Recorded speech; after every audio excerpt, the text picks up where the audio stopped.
Between the era of the Angry King and the ascent of Queen Maricastana, there existed a ruler who defied every crown-worn expectation. Buby I did not command armies or demand tributes. He commanded toy factories to rise from the dust and spent his afternoons drafting scrolls of protection for the smallest residents of his kingdom, while his courtiers obsessed over gold reserves and borderlines. Buby spent his time monitoring the safety of the mice beneath the floorboards. He knew every drafty corner of the palace where a mouse might hide from the palace cats. He walked the grand halls, not with the heavy gait of a conqueror, but with the quiet steps of a guardian. Children in the city streets knew his face better than the faces of their own generals, for he was the only king who sat on the ground to hear their stories. His power was not measured in the sharpness of a sword, but in the thickness of the bread he sent to the poor and the decree he signed to keep the mice safe. He lived for the small, the quiet, and the vulnerable, creating a kingdom where the softest voice carried the most weight. The sun hung high over the palace, casting long, golden rectangles across the stone floor of the grand hall. Buby sat at the heavy oak table, a silver spoon in his hand, bringing a bowl of warm, steaming soup to his lips. He enjoyed the quiet.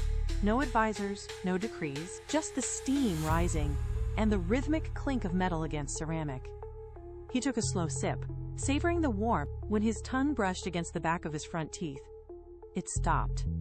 He moved his tongue again, pushing gently against the upper gum. A sharp, rhythmic click echoed inside his own head. He froze. The spoon hovered halfway to his mouth, forgotten. He pushed again, firmer this time. The tooth wobbled, shifting back and forth like a loose stone in a garden path. A strange, metallic taste flickered on his tongue. He pulled his hand away from the table and touched the tooth with a trembling index finger. It moved again, a tiny, rhythmic pivot that sent a shiver of nervous wonder down his spine. The soup cooled in the bowl. The grand hall felt suddenly vast and unfamiliar. He was the king of all he surveyed, yet he sat motionless, held captive by a single, tiny, moving part of himself. The news of the wobble traveled faster than a royal messenger. Within minutes, the grand hall was no longer a place of solitude. It was a theater of panic. Doctors in stiff, long wraps surged forward, their faces etched with professional alarm. They arrived with heavy, velvet-lined cases that clattered against the stone floor like falling armor. One by one, they produced cold silver instruments, forceps that looked far too large for a small mouth, and hooks that caught the light with a menacing glint. They argued in sharp, clipped tones, voices rising to a fever pitch, as they debated the most efficient way to extract the tooth. It must be removed immediately, one declared, waving a pair of tongs. Another countered with a loud, rhythmic tapping of a metal probe against his palm. Buby watched them from his high chair. He did not retreat, nor did he cry out. He simply looked at the jagged edges of the tools, and then at the faces of the men, who seemed entirely blind to the small, living reality of his body. They were focused on the problem, not the king. He pressed his lips together, feeling the persistent, rhythmic pulse of the tooth, and felt a cold certainty take hold. These loud, clanking methods were not meant for him. He needed a solution that understood the quiet, not one that sought to conquer it. The doctors were still arguing, their voices echoing off the vaulted ceilings, when a subtle vibration stirred the floorboards beneath the royal dais. A small, dark shape emerged from behind a heavy velvet curtain, moving with a precision the panicked men lacked. This was Raton Perez. He navigated the chaotic hall by staying low, darting between the thick legs of the palace chairs, his whiskers twitching as he mapped the room. The doctors were too occupied with their cold metal instruments to notice a mouse scurrying toward the king. Perez reached the base of the throne, climbed the ornate carving of the armrest, and leaped onto the cushion beside Buby. He stood on his hind legs, his small, nimble form barely visible against the grand upholstery.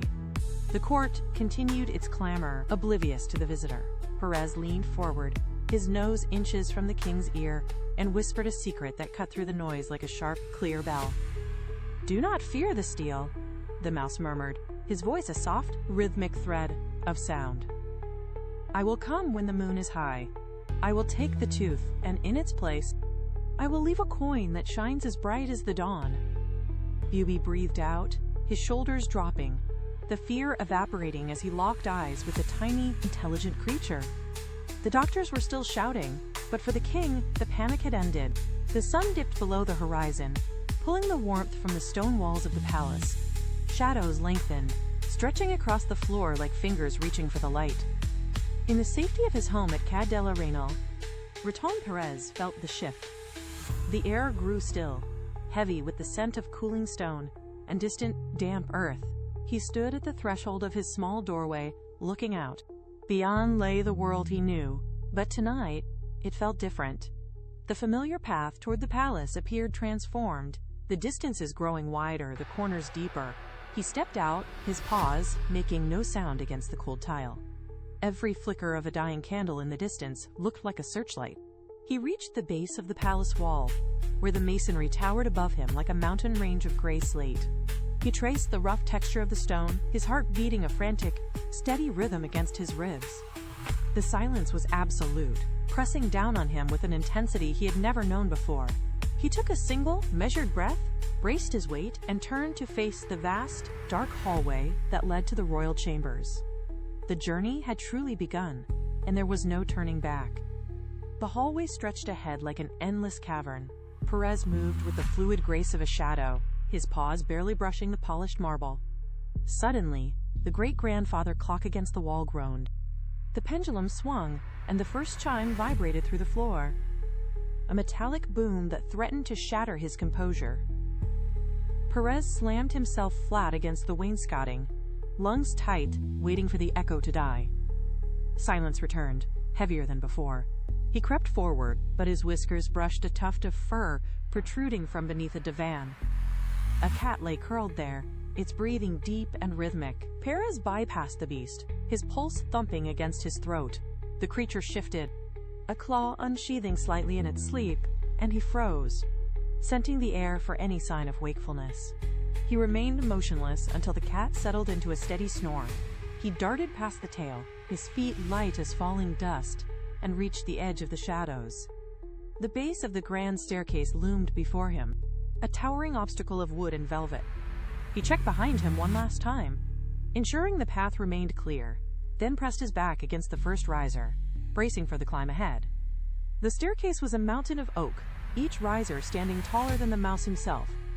Perez gripped the edge of the first step, his claws finding purchase in the polished wood. He hauled his weight up, the wood groaning in protest under the slightest pressure. A sharp, rhythmic creak echoed through the stairwell with every movement, sounding to his ears like a thunderclap. He froze, tail pressed flat, waiting for any sign of movement from the shadows below. Nothing. He pushed on. He climbed with agonizing precision, testing each board for stability before committing his full weight. His muscles burned, but he kept his focus on the landing above. One step, then another. He reached the final flight and pulled himself onto the dark carpet of the upper hallway. The air here was still and warm. Ahead, the heavy oak door to the royal bedroom stood slightly ajar. He squeezed through the gap, the smell of lavender and soap greeting him. The room was a vast, silent expanse of velvet and shadow. In the center, the royal bed loomed like a fortress. He darted toward the bedpost. His heart beat a frantic drum against his ribs, and began the final ascent toward the sleeping king. Perez scrambled up the heavy fabric of the bedpost, his claws digging into the velvet.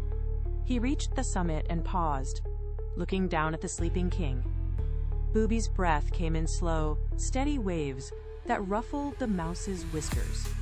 Perez crept across the expanse of the mattress, moving over the landscape of blankets like a tightrope walker.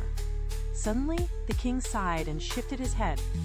The pillow tilted sharply, nearly sliding the mouse off the edge. Perez flattened himself against the fabric, heart hammering, until the movement ceased.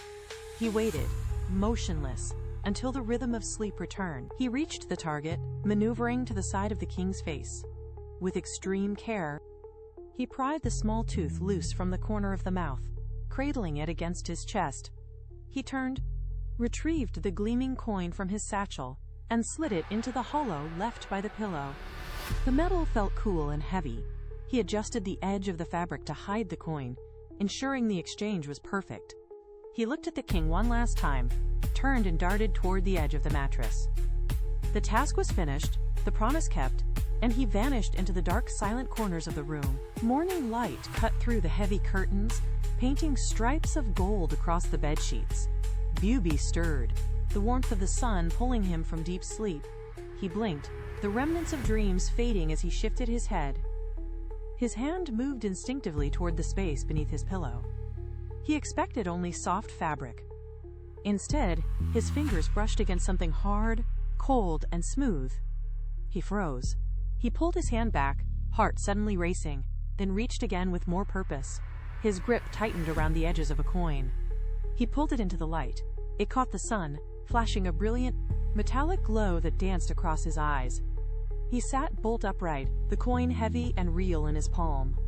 He looked at the spot where the tooth had been, then back at the coin, turning it over to feel the intricate markings on its face. There was no doubt. The visitor had come. The promise was kept. A slow, steady smile spread across his face as he realized the magnitude of the feat. He looked toward the shadows where he had felt the presence the night before. His admiration for the tiny, hidden visitor deepened, shifting his entire perspective on the world. Size held no meaning here. The strength of the act was absolute. The news of the exchange did not stay confined to the palace walls. It traveled through the cobblestone streets, whispered from kitchen to hearth, and drifted across the fields of Spain. People spoke of the tiny visitor at number 8, Calle del Arenal, and the king who had been changed by a single gleaming coin. The story took root in the hearts of families everywhere. It became more than a tale of a monarch. It became a promise made to every child losing their first tooth. Honesty and kindness were no longer abstract ideals, but tangible rewards left under pillows in the dark. The legend of the mouse grew until he was known in every home, a silent guardian of childhood innocence.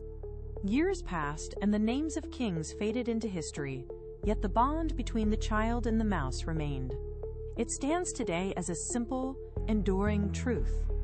No matter how small an act may seem, it possesses the weight to alter a life, to bridge the gap between worlds, and to leave a mark that never truly vanishes.